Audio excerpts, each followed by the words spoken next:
கடலூர் மாவட்டம் குறிஞ்சிப்பாடி சட்டமன்ற தொகுதிக்குட்பட்ட வடலூரில் எதிர்க்கட்சித் தலைவர் எடப்பாடி பழனிசாமி பரப்புரை மேற்கொண்டு வருகிறார். அதன் நேரலை காட்சிகளை இப்போது பார்க்கலாம். அடிக்கடி வரதுனால கரும்பு, வாழை, பூக்களுடைய பயிரிட்ட பயிர்கள்லாம் சேதமாகுது. அதை தடுக்கக்கூடிய சூழ்நிலையை நாங்கள் ஏற்படுத்தி கொடுப்போம். குறிஞ்சிப்பாடி சிப்காட்ல சுமார் 40 தொழிற்பேட்டை இருந்தது, 15 தான் இயங்குது. மற்றதெல்லாம் மூடி கிடப்பதாக சொல்கிறார்கள். சிலதை இயங்காமல் நிறுத்தி வைப்பதாக சொல்கிறார்கள். அதையெல்லாம் அதிமுக ஆட்சி வந்தவர்கள் இயக்கப்பட்டு வேலைவாய்ப்பை உருவாக்கி தரப்படும். அதே போல குறிஞ்சிப்பாடி தொகுதி மீனவர்கள் நிறைந்த பகுதி என்பதால வாழ்வாதார முன்னேற்றவர்கள் துறைமுக பணியை விரைந்து முடிக்க உரிய நடவடிக்கை அதிமுக அரசு எடுக்கும். அதோட இந்த பகுதியில் பாத்தீங்கன்னா நெசவாளர்கள் அதிகமா இருக்குது. நெசவாளர்கள் அதிகமாக இருக்கின்ற பகுதி இந்த பகுதியில் இந்த நெசவாளர்கள் இன்றைய தினம் அந்த தொழில் சரிந்து நலிவடைந்து இருக்கின்றது. அந்த தொழில் சிறக்க உரிய நடவடிக்கை அதிமுக அரசு எடுக்கும் என்பதை இந்த நேரத்தில் தெரிவிக்கின்றேன். அனைத்து இந்திய அண்ணா திராவிட முன்னேற்ற அரசு இருக்கும் போது, நான் முதலமைச்சர் இருக்கும் போது வருட மானியம் 50 ரூபாய் இதற்கு ரிபேட் கொடுப்பாங்க. அப்ப அந்த கைத்தறி துணிகள் அதிகமாக நெய்யப்பட்டு தேங்கிய நிலையில் இருந்த பொழுது கைத்தறி நெசவாளர்கள் அவருடைய தலைவர்களும் என்னை சந்தித்து கோரிக்கை வச்சாங்க. அந்த கோரிக்கையின் அடிப்படையில் அம்மாவுடைய அரசு அவருடைய மானியத்தை 300 கோடி ஒதுக்கி கொடுத்தது. நெசவாளுடைய பாதுகாப்புக்காக நெசவாளர்கள் நெய்யப்பட்ட அந்த கைத்தறி துணிகள் விற்பனைகளுக்கு 300 கோடி மானியமாக கொடுக்கப்பட்ட அரசு அதிமுக அரசு. அவளுக்கு பசு வீடுகள் கட்டி கொடுத்த அரசு அதிமுக அரசு. அது மட்டுமல்ல, நெசவாளர்கள் கோரிக்கை வச்சாங்க. நான் சட்டமன்றத்திலையும் திமுக அரசுடைய கவனத்திற்கு கொண்டு வந்தேன். நெசவாளர் அதிமுக ஆட்சியில் இருக்கும்போது அந்த கூட்டுறவு நெசவாளர் சங்கத்தில் அந்த துணி நெய்கின்ற நெசவாளர்கள் அவ்வப்போது கூலி வழங்கப்படும். ஆனா திமுக ஆட்சிக்கு வந்த பிறகு நெசவாளர் கூட்டுறவு சங்கத்தில் அதில் இருக்கிற பணிபுரிகின்ற நெசவாளர்கள் வங்கியில போய் தான் அந்த பணத்தை எடுக்க முடியும். உடனே போய் கிடைக்காது. ஏன்னா அவர் கூலிக்கு நெசவு செய்யறாங்க. உடனுக்குடன் பணம் கொடுத்தா தான் அவர் குடும்ப செலவுக்கு அந்த பணம் கிடைக்கும். ஆனா அதுக்கு மாறாக வங்கியில போட்டு 10 நாள் 15 நாள் கழிச்சு தான் அவளுக்கு அந்த சம்பளம் கிடைக்கும்.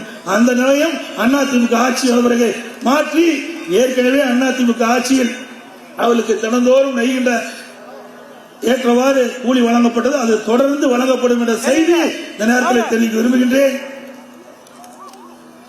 அதே போல இங்க இருக்கின்ற வேளாண்மை துறை அமைச்சர் அதிமுக ஆட்சி இருக்கின்ற பொழுது இன்றைக்கு விவசாயிகளுக்கு நிறைய திட்டங்களை கொடுக்கின்ற போது டிராக்டர் மானியம் கொடுப்போம், ஸ்பேர் மானியம் கொடுப்போம். இப்படி இயந்திரங்கள் மானியமா கொடுத்தது அதிமுக ஆட்சியில. அதெல்லாமே ஆன்லைன்ல முறைப்படி ஆன்லைன்ல பதிவு செய்யணும். அந்த சீனியாரிட்டி படி அவருக்கு கொடுத்தோம். ஆனா இங்க இருக்கிற வேளாண்மை துறை அமைச்சர் பொறுப்பேற்றவுடன் ஆன்லைன்ல எடுத்துட்டு திமுக காரன் யாரா இருக்கா அவர்களா கொடுத்துட்டார். தகுதி இல்லாதவர்களா கொடுத்துட்டார். ஒரு டிராக்டர் வாங்கினா 10 லட்சம் ரூபாய்னா பெண்கள் மேல வாங்கினா 5 லட்சம் ரூபாய் மானியம் அடிச்சுட்டாங்க, ஆட்டை போட்டாங்க. 2 லட்சத்தை வாங்கி யார் டிராக்டர் வாங்கலாம் 2 லட்சத்தை வாங்கிக்கிறது. அதே மாதிரி மற்றவர்கள் வாங்கினா அதுல 4 லட்சம் 10 லட்சம் ரூபாய் மானியம். டிராக்டர் விலைனா 4 லட்சம் மானியம். இப்படி சம்மதம் இல்லாத தகுதி இல்லாத விவசாயிகள் இப்படி டிராக்டர் கொடுத்திருக்கிறீங்க. இதெல்லாம் அதிமுக ஆட்சி வந்தா தோண்டி எடுத்து விசாரணை அமைக்கப்பட்டு இப்படி ஊழல் நடந்தா முறைகேடு இருந்தா தகுந்த நடவடிக்கை எடுக்கப்படும். அதோட பெருமாள் ஏரி, பிரம்மாண்டமான பெருமாள் ஏரியை நாங்க தான் தூர்வாரத்துக்கு டெண்டர் விட்டு அந்த பணியை துவக்கணும். திமுக ஆட்சிக்கு வந்தது, மண்ணெல்லாம் அள்ளி வித்துட்டாங்க. மண்ணெல்லாம் அள்ளி வித்துட்டாங்க. அதைத்தான் ஒழுங்கா செஞ்சாங்கன்னா அதுவும் இல்லை. அப்படியே பில்ல போட்டு அந்த பெருமாள் ஏரியில் இருக்கிற முழு ஏரியினுடைய தூர் வாராம ஒரு பகுதி மட்டும் தூர் வாரிட்டு எல்லா பணத்தையும் ஆட்டை போட்டதா தகவல். அப்படி உண்மையாக இருந்தா, முறையீடு இருந்தா அதிமுக ஆட்சியில் விசாரிக்கப்படும். முழுமையா பெருமாள் ஏரி முழுமையாக தூர் வராமல் இருப்பதாக காலையிலே நடந்த விவசாயி சங்க கூட்டத்தில் விவசாய பிரதிநிதிகள் என்னிடத்தில் தெரிவித்தார்கள்.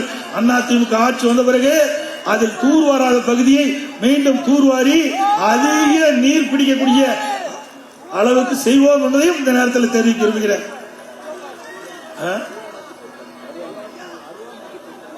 அருவாபோக்கு திட்டம் அது பாத்தீங்கன்னா இங்க இருக்கிற மழை பெய்கிற தண்ணி எல்லாம் தாழ்வான பகுதியில் போய் தேங்கி விவசாயிகள் எல்லாம் பெரும் நஷ்டத்துக்குள்ளானாங்க. அவர் பயிர் இருந்தா நானே வந்து ஒரு தடவை மழை காலத்துல வந்து பார்த்தேன். அப்படியே பயிர் முழுகி தண்ணியில மிதந்துட்டு இருந்தது. விவசாயிகள் வைத்த கோரிக்கையை நிறைவேற்றுகின்றதால அருவாமுக திட்டத்தை கொண்டு வந்து கால்வாயை அகலப்படுத்தி அதை கரையெல்லாம் பலப்படுத்தி அந்த மழை காலத்தில் பெய்கின்ற நீர் முழுவதும் வடிகின்ற ஒரு சூழ்நிலை உருவாக்கி தந்த அரசாங்கம் அதிமுக அரசாங்கம். அந்த திட்டத்தை நாங்கள் நிறைவேற்றி கொடுத்தோம். அதோட முந்திரி கொட்டை இருக்குது, முந்திரி கொட்டை அதை வந்து கையால தான் நம்முடைய சகோதரிகள் உடைக்கிறாங்க. அதுக்கு 600 முந்திரி கொட்டையை உடைச்சா 25 ரூபாய் சம்பளம் கிடைப்பதாக எனக்கு தகவல் கிடைச்சது.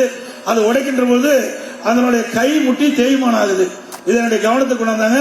அதிமுக ஆட்சி மலர்ந்தவுடன் இந்த முந்திரி கொட்டை உடைப்பதற்காக ஒரு சிறிய மின்சாரத்தால் இயக்கக்கூடிய இயந்திரம் அந்த மானிய விலையில அந்த மக்களுக்கு வழங்கப்படும்.